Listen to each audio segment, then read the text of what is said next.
ধর্মের ফলিত রূপ হচ্ছে শুদ্ধাচার, আর অধর্মের ফলিত রূপ হচ্ছে দুরাচার।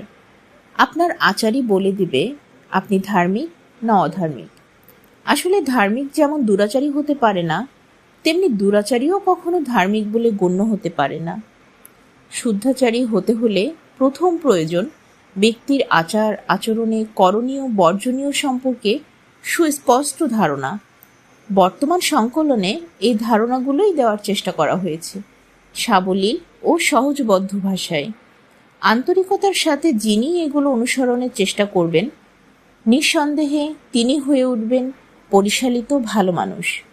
তিনিই হয়ে উঠবেন শুদ্ধাচারী। পড়ুন, পরিবার থেকে শুরু হোক শুদ্ধাচার চর্চা, ছড়িয়ে পড়ুক সমাজে। আসুন শুদ্ধাচারী হই।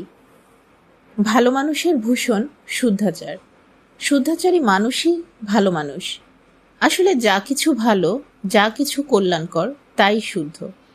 যা কিছু মন্দ, যা কিছু অকল্যাণকর তাই অশুদ্ধ। যা কিছু সত্য, সুন্দর ও শুভ তাই শুদ্ধ।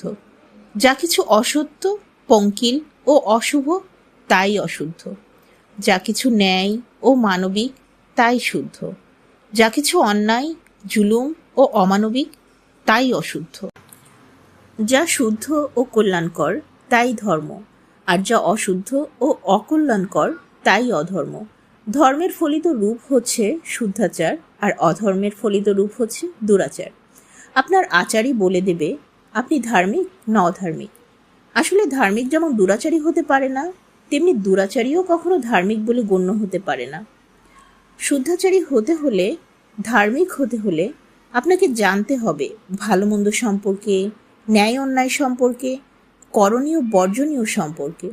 নৈতিকতার কোষ্ঠী পাথরে যাচাই করে নিতে হবে প্রতিটি কথা ও কাজকে, আর নৈতিকতার কোষ্ঠী পাথরে আচার আচরণ বিশ্লেষণ করে করণীয় বর্জনীয়গুলোকে সহজ ভাষায় লিপিবদ্ধ ও তা সবার কাছে পৌঁছে দেওয়ার কাজটিই কোয়ান্টাম করছে গত সিকি শতাব্দী ধরে।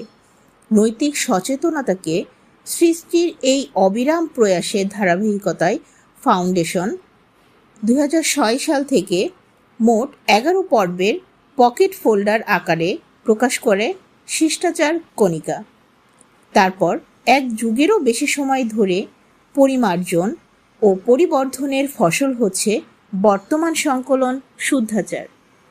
সোনার বাংলা গড়ার প্রত্যয়ে জাতীয় শুদ্ধাচার কৌশলকে আমরা অভিনন্দন জানাই। স্বাভাবিকভাবেই শুদ্ধাচারী জাতি নির্মাণে শুদ্ধাচারের চর্চা শুরু হতে হবে পরিবার থেকে, কারণ ব্যক্তির শুদ্ধাচার চর্চার লালনভূমি হচ্ছে তার পরিবার।